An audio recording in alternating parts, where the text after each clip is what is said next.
Hello guys, तो कैसे हैं आप लोग। होपफुली आप लोग ठीक होंगे। मैं आपकी स्टोरी टेलर गाई हूँ।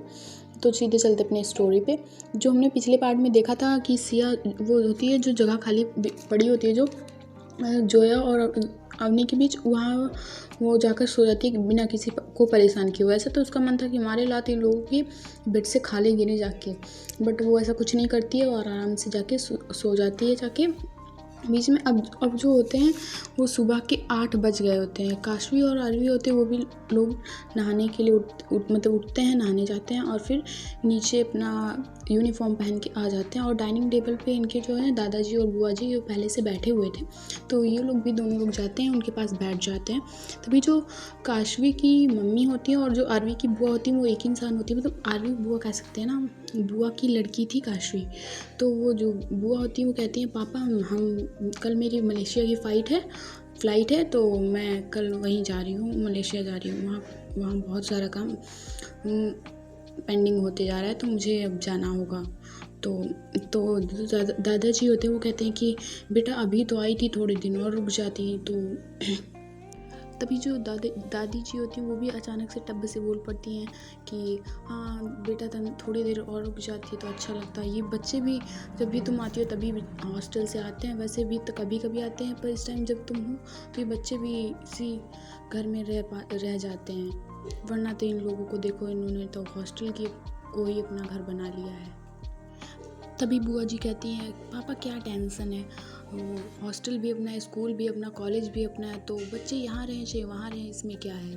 वैसे भी आपने उन्हें सारी फैसिलिटीज़ तो प्रोवाइड की हुई है, तो दिक्कत क्या है इसमें कि बच्चे यहाँ रहें या वहाँ रहें। तभी दादाजी बोलते हैं फैसिलिटीज़ की बात नहीं होती है, बच्चे यहाँ घर में रहते हैं तो घर का माहौल थोड़ी अच्छा होता है।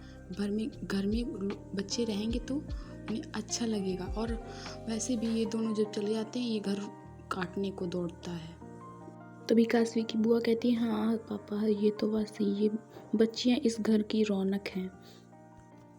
तभी काशवी कहती है कि अब हम लोग हर हफ्ते तो आ ही जाते हैं 3-4 दिन के लिए, अब और क्या है, अब थोड़े दिन हॉस्टल में भी रहना ज़रूरी है। इतना कहकर वो खाना खाने लगती है। अब इसे यहीं छोड़ते हैं और हम लोग उन तीनों के सीन पे चलते हैं कि देखें जोया, आरवी और अवनी क्या कर रहे हैं। ये तीनों होते हैं वो अभी तक मतलब सो रहे थे, मतलब 8:30 बज गए थे, मतलब अब तो 8:30 हो गए थे, अभी ये लोग सो ही रहे हैं क्योंकि भाई शाम को इतना थक भी गए थे, तो अभी इन लोगों को सोने देते हैं और चलते हैं अपने उसी वाले पार्ट पे। ये तो जो आरवी और काशवी होते हैं इनका ब्रेकफास्ट हो गया था और ये लोग नीचे जाते हैं, अपने होटल से नीचे उतरते हैं, 9th फ्लोर से नीचे जाते हैं। वो लोग कार में बैठते हैं और ड्राइवर से कहते हैं कि चलो।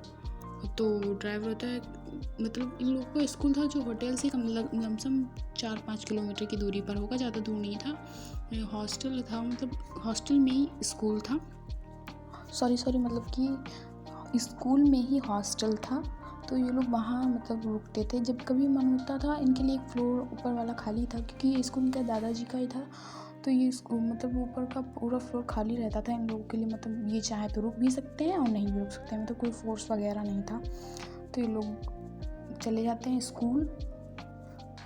ये लोग जो दादाजी और बुआ जी थे और दादी जी थी, ये लोग सोफे पे बैठे हुए थे और बातें कर रहे थे। तभी काशी की मॉम कहती हैं कि जीविका भाभी और अंकुर के जाने के बाद ये बच्चे इतना बदल गए हैं कि अब आरवी काशवी की ताकत है और काशवी आरवी की ताकत है। मतलब ये लोग इतना कमज़ोर हो चुके हैं। मैं पहले इधर मैं बता दूं कि जो अंकुर हैं वो काशवी के पापा होते हैं, मतलब कि आरवी के फूफा होते हैं, और जो जीविका होती हैं वो आरवी की मॉम होती हैं। मतलब उन लोगों की डेथ हो चुकी थी कार एक्सीडेंट पे।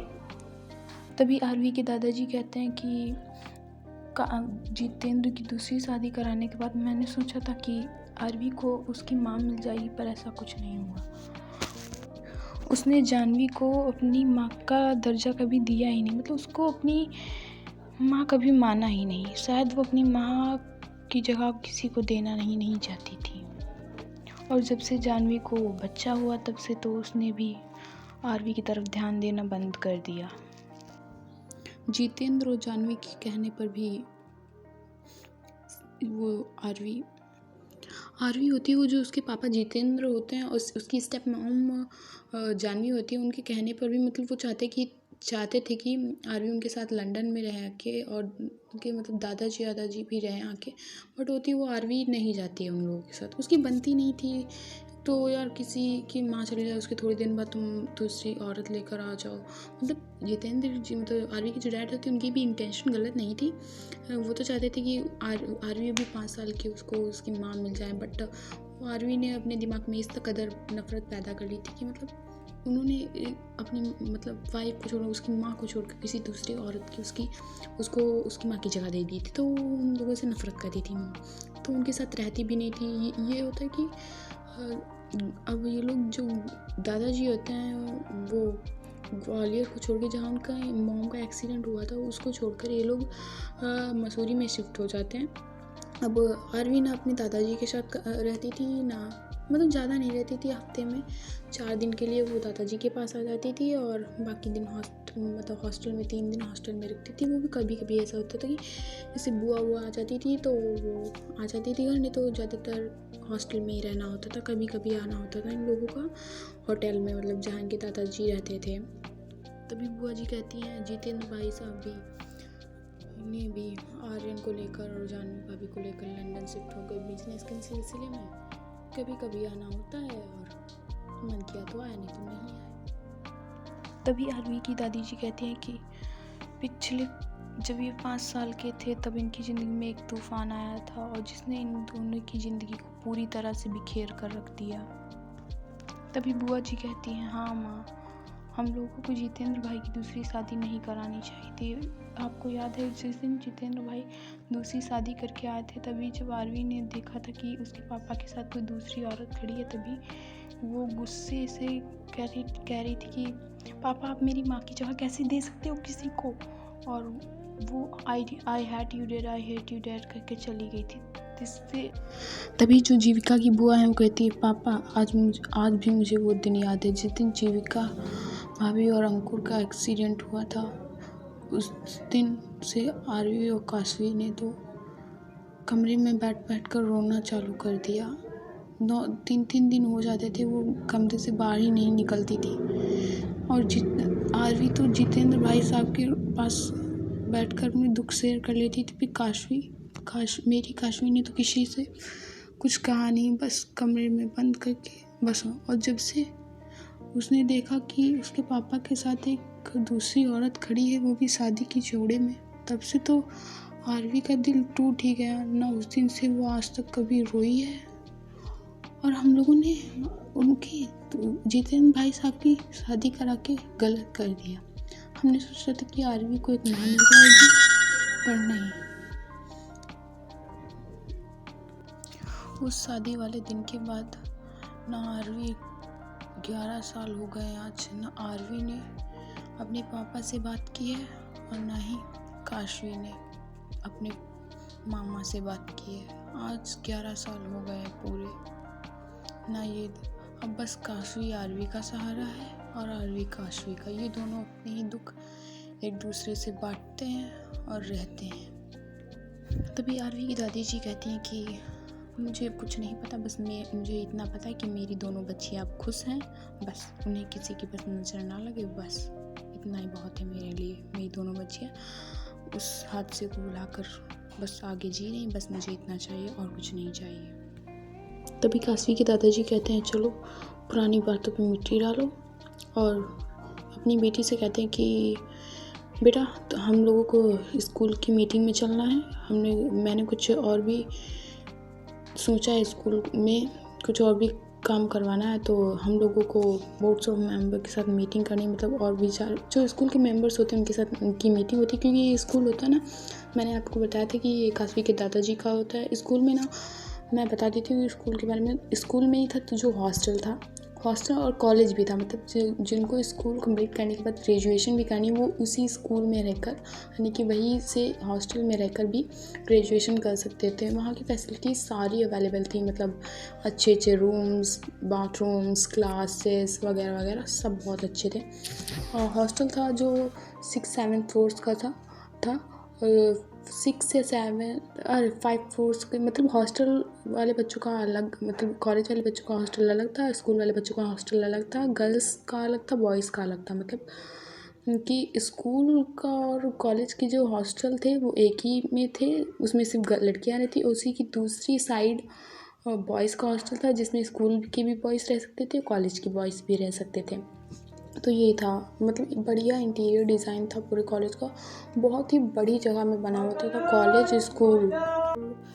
आरवी और सिया थे वो अपने दादाजी के ही स्कूल में पढ़ते थे, तो एक टाइप से था ना रोला जमाना, तो पता है रोला जमा का दोनों रहते थे, मतलब ज़्यादा किसी से बोलते नहीं थे, मतलब अपने में ही मस्त रहना दोनों लोग। जिसका स्कूल हो उसके तो रोला अलग ही जमता है ना। तो चलते अपनी स्टोरी पर, इधर साइड जो होते हैं अब इन लोगों की तरफ आते हैं। जोया और अवनी सिया होते हैं वो अब उठते हैं, जो जोया होती है वो और अवनी होते हैं वो सिया के को बेड पर देख कर ना अचानक से जो तो शॉक हो जाते हैं, क्योंकि ये लोग उसे तो बेड पर पटक आए थे, मतलब सोफे पर पटक आए थे उठा के, बट ये होती है ना नहीं पता था कि उठ के बीच में फिर से लेट जाती है जाकर। तो अब ये लोगों ने उसको बीच में देख के शॉक हो गए थे ना, अचानक से मतलब शॉक हो गए थे कि इसको तो हम लोग सोफे पे डालाए थे, ये कैसे। तभी जो इतना ये लोग सोच ही रहे थे, तभी होती है सिया उठती है, तभी जोया और अवनी होती है, कहते हैं मैंने हम लोगों ने तो तुझे सोफे पे डाला था, तू बेड पे कैसे आई। सिया इन लोगों को कुछ नहीं बोलती है, पहले वो बेड से उतरती है और बेड के नीचे जाकर खड़ी हो जाती है और फिर लोगों की तरफ देखती है और कह रही और इन लोगों को उंगली दिखाते हुए कहती है कि मेरा मन तो कह रहा था मैं ऐसी लात मारूं ना तुम लोगों के नीचे गिर के ना बत्ती सी टूट जाए। इतना कहकर वो टर्न होती है और सीधे कबर्ड की ओर चली जाती है, अपने कपड़े निकालती है और कहती है मैं नहाने जा रही हूँ। और अगर ऐसी दोबारा बार हरकत की ना तो सच में से लात मार के तुम्हारे बत्ती सी तोड़ूंगी, सच्ची बता रही हूँ, अब बस चुप रह जाओ। और इतना कहकर वो सीधे बाथरूम चली जाती है। मुश्किल से ही 5 मिनट से कम ही हुए होंगे, वो जल्दी से बाथरूम से आ जाती है, मतलब नहा के ये कह लो कपड़े चेंज करके आ जाती है। तभी जो जोया होती है वो कहती है तूने नहाया नहीं है ना, तूने नहाया नहीं तो ऐसे ही कपड़े चेंज करके बाहर आ गई। तभी जो सिया होती है वो कहती है हाँ मैंने नहीं नहाया, बस मैंने हाथ और मुँह धुले हैं और कपड़े चेंज करके आ गई। यार इतनी सर्दी में कौन नहाता, अभी 29 फरवरी है, 29 फरवरी और हम इतनी सर्दी में, वो भी मसूरी में। अभी हमने कल ही तो नहाया था, आए थे जब ट्रिप के लिए घर से निकले थे तो हमने कल ही तो नहाया था। अब भैया मैं नहीं नहाने वाली, मेरी तबीयत ख़राब हो जाएगी तो मैं नहीं नहाने वाली। तुम लोगों को नहाना है तो तुम लोग नहा सकते हो, मुझे नहीं कोई प्रॉब्लम है, मैं नहीं नहाने वाली। मैं कल नहाऊंगी, एक दिन छोड़ के दूसरे दिन नहाऊंगी, दूसरे दिन छोड़ के तीसरे दिन छोड़ के चौथे दिन नहाऊंगी। मैं तो भैया यही करने वाली हूँ, नहीं तो मुझे सर्दियाँ लग जाएगी, इसलिए मैंने सिर्फ हाथ मुँह धोया और कपड़े चेंज करे बाहर आ गई। तुम लोग को नहाना जाओ नहा लो जाके, मुझे कोई प्रॉब्लम नहीं, जाओ नहा। जैसे सिया इतना कहती है तो जोया होती है वो अवनी की तरफ देखती है, अवनी होती है जोया की तरफ देखती है और कहती है, और जोया कहती है यू तूने आज नहाया नहीं, चलो मैं भी नहीं नहाती हूँ, इतनी सर्दी में मुझे भी नहीं नहाना है, मैं भी कपड़े चेंज करके नहा लूँगी जाके, मतलब कपड़े चेंज करके आऊँगी, नहीं नहाऊँगी मैं। जैसे ही जोया ये कहती है अवनी उसकी तरफ देखती है, तभी जोया होती है कहती है तू मुझे इसे ताड़ क्यों रही है, तुझे नहाना हो तो तू नहा ले जाके, मैं तुझे नहीं मना कर रही हूँ। तो सिया ने नहीं नहाया और सर्दी भी मुझे लग रही है तो मैं नहीं नहाऊंगी, बस मैं हाथ मुँह धुल लूँगी, तुझे नहाना है तो तू जा नहा ले जाके, मैं तुझे नहीं मना करने वाली, जा तुम मर जाके। तभी अवनी होती है वो कहती है जब तुम दोनों लोग नहीं नहा रहे हो तो मैं क्या नहा के करूँगी जाके, मैं भी नहीं नहा रही, मैं हाथ मुँह धुल के जल्दी से आती हूँ। तभी सिया कहती है तुम लोगों को जो कुछ करना है वो करो, क्योंकि ऑलरेडी 9:15 हो गया है और 9:30 बजे ऑलरेडी 10:15 हो गया है, 10:30 पे हम लोगों को नीचे जाना है सेकेंड फ्लोर पे खाना खाने के लिए, नहीं तो ऐसे भूखे मारना तुम दोनों लोग। मैं तो जा रही हूँ अभी तैयार होके। तभी दोनों लोग कहते हैं कि थोड़ी देर रुक जा, बस हम चेंज करके भी चल रहे नीचे सेकेंड फ्लोर पे। और ये लोग फिर एक एक करके जाते हैं बाथरूम में, कपड़े चेंज करते हैं और बाहर निकल आते हैं। तब और ये लोग फिर सेकंड फ्लोर पर जाने के लिए रेडी होते हैं, और जब ये लोग सेकंड पे जाते हैं अपना टेबल पे बैठते हैं जाके, तभी जो होते हैं सर कहते हैं जल्दी से अपना ब्रेकफास्ट फिनिश करो, फिर अपने रूम में से थोड़ा बहुत जो कि ज़रूरी सामान वो लेकर अभी हम लोग मसूरी में होते हैं जो जगह है वहाँ पे आराम से सब लोग बच्चे घूमने चलेंगे। तो ये लोग होते हैं फिर अपने जल्दी खाना ख़त्म करते, मतलब ब्रेकफास्ट ख़त्म करते हैं और अपने कमरे में जाके थोड़ा बहुत जो सामान होता है वो लेते हैं और फिर टीचर्स के साथ ये पूरी मसूरी घूमने के लिए निकल जाते हैं। जो वहाँ के प्लेसेस थे घूमने के लिए, वहाँ से लोग निकल जाते हैं घूमने के लिए। इधर होता है जो अब हम लोग थोड़ा टाइम को आगे बढ़ाते हैं। अब 3:30 कर लेते हैं, मतलब 3:30 कर लेते हैं टाइम को। अब यहाँ पे चलते हैं कि 3:30 बजे क्या हुआ था। चलो चलते हैं 3:30 पे। अब 3:30 हो गया था। वो अब स्कूल होटल के बाहर था, वो 2 काली मर्सिडीज़ आके रुकी हुई थी। एक में आरवी के दादाजी और बुआ थे, दादी जी थी, दादी जी भी गई थी मीटिंग में। और दूसरी तरफ दूसरी मर्सिडीज़ में जोया सॉरी क्या नाम था, आरवी और काशवी थे। ये दोनों लोग उसी मर्सिडीज़ में से उतरे थे और ये तीनों लोग उतरते हैं और सीधे लिफ्ट से अपने घर, मतलब 9th फ्लोर पे चले जाते हैं। मतलब वैसे तो उनका पूरा होटल था जैसे मैंने आपको बताया था, और ये लोग अपने मतलब 9th फ्लोर पे चले जाते हैं सीधे। और ये लोग हॉल में सोफे पे बैठ जाते हैं सभी लोग। तभी दादाजी कहते हैं जाओ तुम लोग फ्रेश होकर आओ और फिर खाना खाने बैठते हैं। तभी काशवी कहती है भूख तो मुझे भी लगी है, चलो अभी फ्रेश हो आ जाके फिर हम लोग खाना खाते हैं, फिर और कुछ काम करेंगे। तो आरवी भी होती है, वो काशवी के साथ चली जाती है और फिर दोनों लोग अपने अपने कमरे में जाते हैं और फ्रेश हो। तभी ये लोग फ्रेश होते हैं और अपने अपने कमरे से निकलते हैं, डाइनिंग टेबल पर बैठ जाते हैं, खाना वाना खाते हैं अपना। तभी काशवी कहती है चलो आरवी हम लोग नीचे ड्राइविंग करने चलते हैं। तभी आरवी की दादाजी कहते हैं बेटा संभल के ड्राइव करना, कुछ स्कूल के बच्चे आए हुए हैं तो ऐसा ना कर देना जो किसी की चोट वोट लग जाए, तो संभल के केयरफुली ड्राइव करना। तो भी आरवी कहती है जी दादाजी हम दोनों लोग सेफली ड्राइव करेंगे। इतना कहकर वो लोग नीचे चले आते हैं और ड्राइवर से कार की कीज़ लेते हैं और दोनों लोग बैठ जाते हैं, एक ही कार में बैठते हैं। काशवी फ्रंट सीट पे बैठी हुई थी, आरवी ड्राइविंग सीट पे बैठी होती है। और ये जो काशवी होती है कार की मतलब पैर छूती है ऐसे ऐसे करके, कहते हैं जल्दी से ड्राइविंग सिखा दो, जल्दी से ड्राइविंग सिखा दो।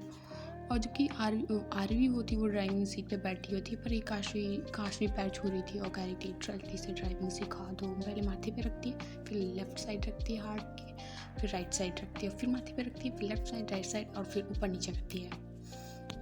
गॉड को मतलब पैर भगवान के छूती है ऐसे ऐसे करके। और आरवी होती है वो धीरे धीरे कार मतलब स्टार्ट करके उसे थोड़ा धीरे धीरे चला रही, मतलब सीख रहे हैं तो धीरे धीरे चलाएंगे। कहीं लेफ़्ट रहती, फिर थोड़ी सीधे रहती, फिर राइट लेती, ये ऐसे ही उसका चल रहा था। इधर साइड होते हैं जो जोया और अवनी, वो भी लोग हॉस्टल में आ चुके थे, मतलब अंदर एंट्री कर चुके थे, होटल में आ चुके थे, बस बाहर वो लोग तीनों लोग घूम रहे थे। तभी अवनी कहती है मैं होटल रूम में जा रही हूँ, मुझे थोड़ा सा रेस्ट करना है। तभी जोया होती है जाना, तुझे रोका किसने है, जान आराम कर जाके। तभी जो सिया होती है वो उसकी तरफ थोड़ा गुस्से से देखती है कि ऐसे कौन बात करता है। तो जो जोया होती है वो चुप हो जाती है और कहती है, तभी सिया कहती है जाओ तुम थोड़ा मतलब आराम कर लो जाके, थक गई होगी। और इतना कहकर होती है वो अवनी होती है, वो इतना सुनकर चली जाती है। ये लोग होते हैं काशवी और आरवी अभी ड्राइव कर रहे थे। और तभी आरवी होती है वो ड्राइव कर रही है, तभी काशवी कहती है कि तेरा ब्रेक टेस्ट ले कि देखिए तूने ड्राइविंग में कितना सीखा है। तभी जो आरवी होती है कहती है चलो देखते हैं। तभी काशवी कहती है वो तुझे 5 फीट का पेड़ दिख रहा है ना, पतला सा, उससे 4 कदम दूरी से पहले ना तुझे कार रोकनी है। देखते हो तो वैसे ये लोग चैलेंज जैसा बहुत बार कर चुके थे, तो उनके लिए कोई नई बात नहीं थी। तो कहती हैं चलो अच्छा मैं रोक दूँगी, चल के उससे 4 कदम पहले ही तुझे रोकनी है, उस पेड़ से टकराने से पहले 4 कदम की दूरी पर ही तुझे रोकनी है।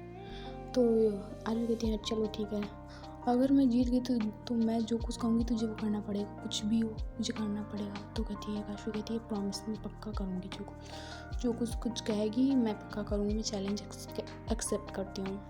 फिर जो आरवी होती है वो अपने पैर से एक्सीलेटर देती है और कार को तेज़ स्पीड से पेड़ की तरफ ले जाने लगती है।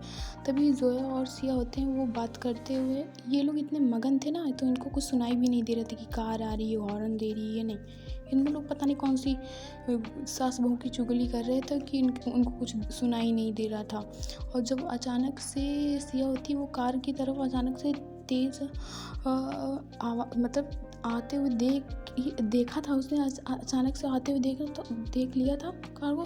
तो उसका होता है फ़ोन आराम से करे, फ़ोन होता है वो जो हाथ से छूट कर गिर जाता है, वो अचानक से पीछे हटती है और जो जो पेड़ है उसके पीछे खड़ी हो जाती है, मतलब पेड़ के सामने खड़ी हुई थी और उससे पहले उसका फ़ोन गिर गया था। और वो जो कार का मतलब टायर होता है वो अचानक से रुकता है, पर वो होता है ना फ़ोन की थोड़ी आधी मतलब आधी स्क्रीन पे वो चढ़ चुका था फ़ोन, मतलब थोड़ा से कोने पे चढ़ चुका था और फ़ोन होता है वो थोड़ा उठ जाता है और टायर से मतलब टायर की एक जगह से मतलब दबा था तो दूसरी जगह से उठ गया था उसका फ़ोन, मतलब आधा फ़ोन उसके नीचे आ गया था।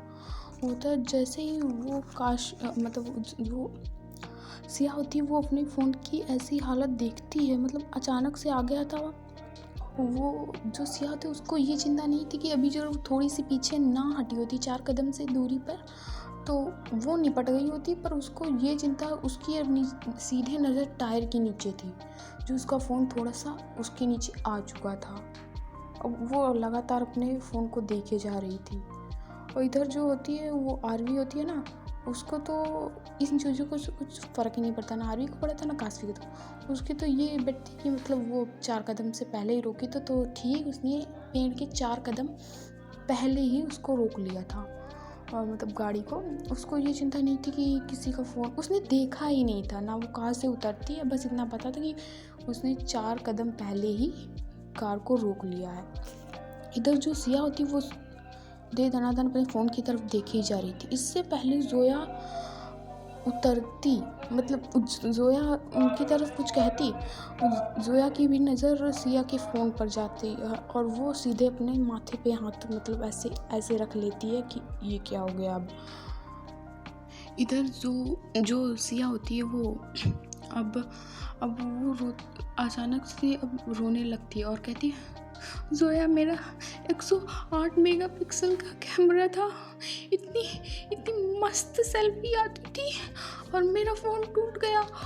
और इतना कहकर वो ना आती है ज़मीन पे मतलब घुटने के बल बैठ जाती और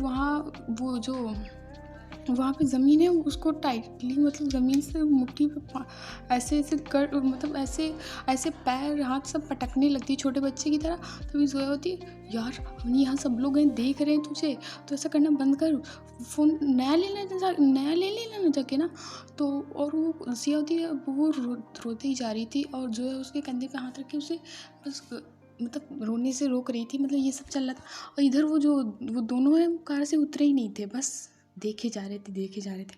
इतने में सिया होती है, उसको अब समझ लो गुस्सा आ रहा था, वो ऐसे ऐसे दाएं बाएं देखती है, ऐसे कुछ चीज़ें ढूंढने लगती है पर उसको कुछ दिखता नहीं है। फिर जोया सिया को देखती है कि मतलब ये कुछ ढूंढ रही है, तो कहती है तुझे क्या, तू क्या ढूंढ रही है। और इतने में वो जो सिया की नज़र है वो सामने थोड़े से छोटे पत्थर पे जाती है, थोड़ा सा होगा, ज़्यादा नहीं, बॉल जितना वेट होता है वैसे ही था। और वो सीधे खड़ी होती है उस हाथ में पत्थर को पकड़े हुए और बस गाड़ी की शीशे पे फेंक देती है। क्या फेंका था, जितनी दम थी ना उसके शरीर में उसने लगा के फेंकी थी। बट वो जो कार का शीशा होता है उस पर क्रैक्स तो पूरे, मतलब कार के शीशे पे क्रैक्स आ जाते हैं पूरे अचानक ताड़ से आते हैं। बट होता है वो शीशा मतलब टुकड़ों में टूटा नहीं था, मतलब क्रैक्स तो आ जाते हैं पूरे शीशे पे आ जाते हैं। अचानक से लगती है ना बॉल जाके पूरे शीशे पे क्रैक्स आ जाते हैं। अरे यार इंग्लिश में थोड़ी वीक है और आ जाते हैं। बट वो दोनों थे ना, उन्होंने अंदर जो आरवी और काशवी थे उन्होंने इतना जब देखा तो उसने तो ऐसे फेस पे हाथ कर लिया कि कांच कहीं टूट ना जाए और लग ना जाए इन लोगों के। बट वो कांच होता है नहीं टूटता है। और जब आरवी देखती कि उसकी कार पे किसी ने पत्थर चला के मारा, तब ये दोनों बंदरिया होती हैं जो आरवी और काशवी, वो तब अपनी कार से उतरती हैं और बस आरवी होती है वो जो सिया के जस्ट कतई पास सामने एक फेस मतलब थोड़ा इसे टकराने वाला था, बस फेस मुश्किल से 1 उंगली की दूरी होगी कि इसके उनके बीच में चली जाती है, उंगली ऐसे करके चली जाए। ये दोनों लोग एक दूसरे को गुस्से से देख रहे थे। तभी जो सिया होती है वो ना इतनी गुस्से में थी कि कुछ नहीं, बस उसकी तरफ देखती है और वो जो अपना पैर होता है उसके पैर पे ना उसको ऐसे कूच देती है, कहते पकड़ी ऐसे उठाती है अपना पैर और उसके पैर पे धम्म से रख देती है और जाने लगती है। इधर जो हरवी थी जैसे उसके पैर पे इतनी तेज को उसने पैर रख दिया था सिया ने, तो एक पैर अपना पकड़ लेती है और दूसरी पैर से, जैसे बंदरिया बंदर लोग नहीं होते वो चलते हैं ऐसे ऐसे, मतलब तुम लोग इमेजिन कर सकते हो कि एक पैर पे लगी और इंसान फिर उसी पैर को लेकर एक दो बार उछले, तो जस्ट सेम उसका जो काशवी वो आरवी की ऐसी हालत देखती है तो उसके मुंह से गलती से निकल जाता है बिच कहीं की। तो इतने में होती है जोया सुन लेती है। जोया भी काशवी के पास आती है और उसने भी ठीक वैसा किया। उसने ना आती है और उसकी तरफ देखती है गुस्से में, और जोया ने ना काशवी के पैर पे भी पैर रख दिया था, रगड़ के का ही देंगे। तो इन लोगों को एक तो ठंडी का मौसम, ऊपर से जब पैर को ऐसे मार दे, बाय गॉड की कसम क्या लगता है पैर। इतना कहकर जो सिया होती है वो कार के इन दोनों से तरफ से हटकर कार के टायर के नीचे से अपना फ़ोन उठाती। उसका आधा पार्ट का मतलब जो फ़ोन का कोना था वो उसके टायर के नीचे ही रह जाता है, और बाकी फ़ोन लेकर वो होती है वो होटल की तरफ अंदर जाने लगती है। मतलब अभी बाहर थी तो तभी उसके पीछे जोया भी चली जाती है, और इनके पीछे काशवी ना जाने वाली थी गुस्से में जब लोग जा रहे थे, पर आरवी ने काशवी का हाथ पकड़ लिया था और नामे से हिलाती है और कहती है कि अब ये 2-3 दिन यहीं रहेंगे, अब इनका क्या करना है बाद में देख लेंगे। और इतना जब काशवी सुनती है तो कहती है देखते हैं कैसे इनका रहना दूबर ना कर दिया ना तो मेरा नाम भी काशवी रह जाना ही। और इतना कहकर होती है वो दोनों लोग इन लोग को जाते देखते हैं और बस देखे जा रहे थे। तो आज की स्टोरी बस यहीं तक, देखते हैं नेक्स्ट स्टोरी में क्या होता है। तो अपना